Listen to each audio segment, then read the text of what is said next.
Morning, y'all. Let's go play golf. Oh, look, he's on his fancy thing. Does it play movies as well? Can we get my videos on that? It may be. No, we don't have the internet though. Rory, we need to introduce you to the world because you are today's vlog. Which one is it? The Dunes. Good morning, Raymondo's partner. Alright, coach? Yes, good thanks. Yeah. What? Still thinking about the spike. Didn't come out right. So today's daily vlog is going to be entitled along the lines of how the hell is Rory off 7? This is going to blow people's heads off. So it's going to be a fun one. We're going to investigate Rory in depth. Get the gloves on, Matt. Yeah, okay.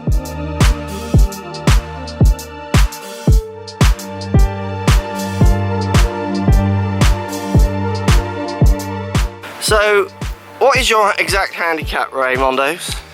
I think 7.1. And what is the lowest you've been? 6.5. And when was that?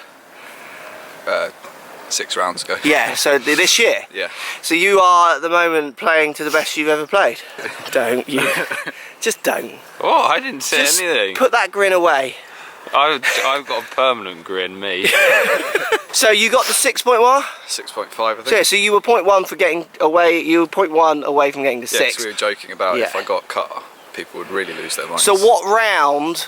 Where did you go from 6.6 to 6.5, or did you do a big jump? I did 1.8 in a 36-hole comp. So how did you achieve that? I shot. So at the moment, you got to remember you're talking in code to lots of people, Okay. which we'll decipher in a second. Okay. So you shot so what? My home course is standard scratch is 2 over. 2 over the par. Yeah, so technically I'm playing off 9. Yes. Yeah. And Well, there is a massive thing there that So is making a big difference to his so in handicap. 36 holes, that's 0.4. So sorry. So you shot what to get cut? Your what? I think I shot 10 over in round 1. Which went up 0.1, or probably didn't because buffers. Yeah, and the CSS went up because it was the club champ, so everyone had a hatful. Yeah. And So you shot 10 over and didn't go up. Yep. And then the I might have second even got 0.1 off. Yeah. And then the second round, I shot 3 over.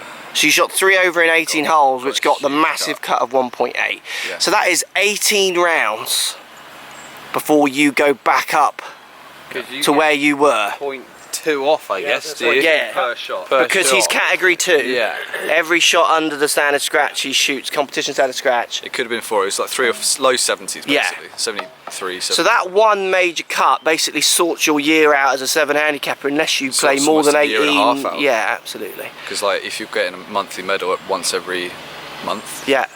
and I'm not playing in all of them because we're away, I'm away Yeah, at work, and I play, let's say, 12 competitions So this is what, a year. I might not get, not all of them will be qualifying, so let's say handicap's counting in 9 of those. Yeah. So that's 9 competition rounds a year. So Absolutely. that 1.8 actually bought me 2 years worth of going up 0.1. Yeah, and this is where I think people don't understand. People seem to think that your score is what you shoot each day. Like they think if you're shooting 18 over, you should be going up at that speed, but that's not how it works at It's all, not is your it? average score. Yeah. It's a reflection of your best ability. Absolutely. Lowest he's been.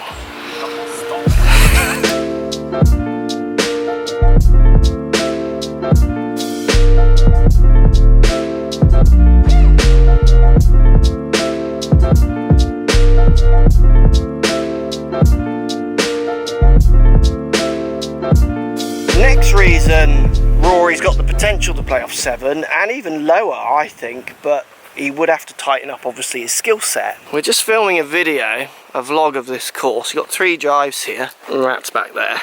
He didn't hit the best drive. This is Dan's, this is Rory's, and that there is mine. So there's 3 drives on a par 4, all pretty much the same distance, and there lies a massive skill, a skill that you can't buy very easily. He struggles to control face the path, but anyone who has that kind of speed, able to... Oh, that looks close.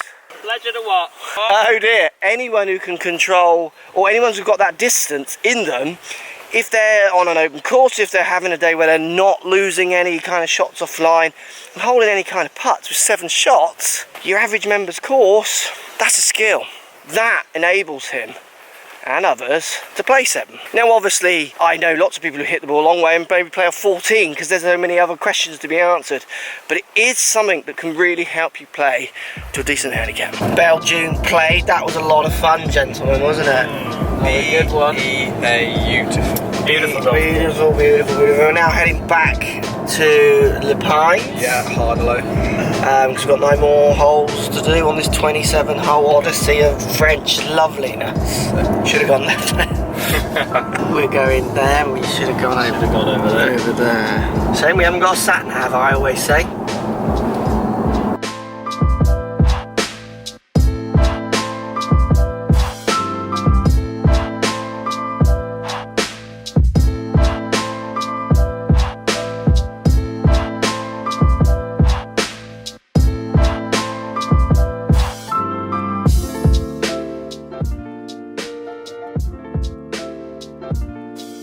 Oh, there's been a bit of this, isn't there? A little bit. So the last point on how on earth Rory is off 7. Best title ever. Is a rule that never existed when I played. Did it exist when you played? No. Didn't when you played either? No. So explain this crazy rule to us, Ray, because I don't agree with it, but then when you give your explanation, which we'll come to, of why it's there, you make a good point and I get you. So basically, in any handicap round I play, so qualifying medal or stapled or whatever, any score which is higher than a net double bogey gets rounded down to a net double bogey, not for purposes of the competition.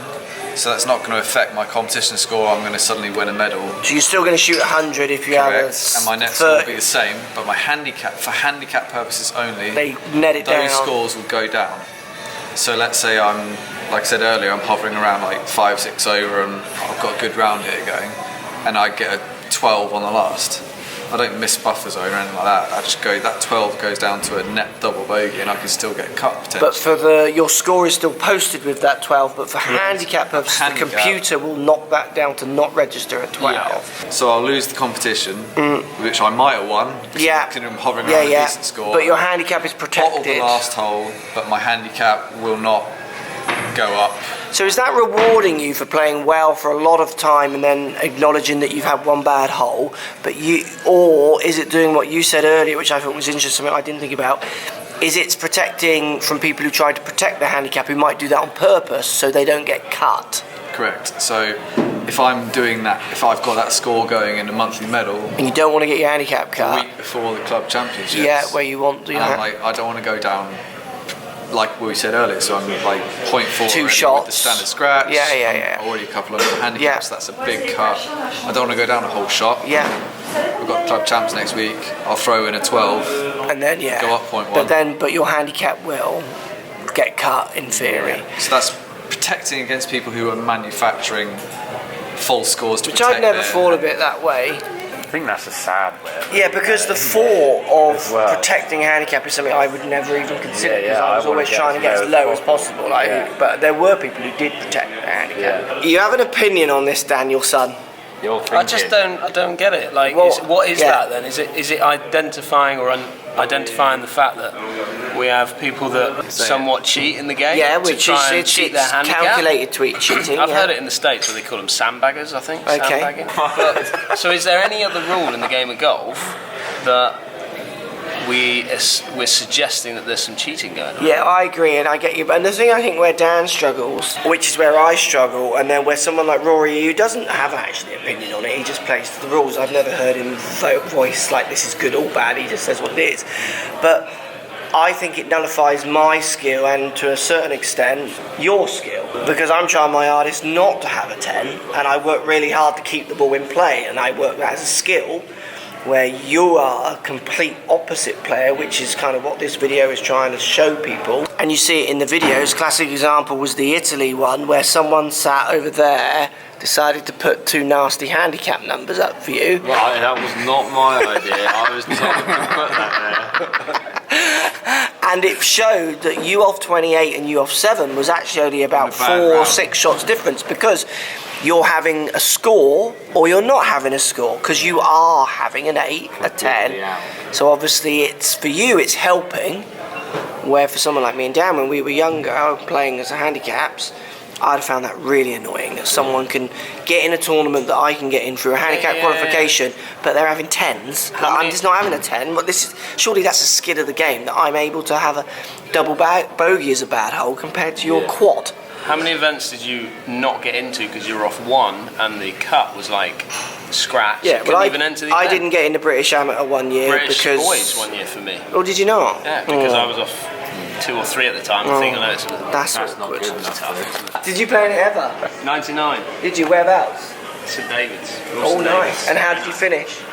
First round. Done. Oh, British boys, yeah. British boys straight match. Yeah, it was. I played it in Glenbervie. Now, but... I think I got to the last 32. Did you? Knocked out the French favourite, but I don't. Let's go and play snooker. Come on.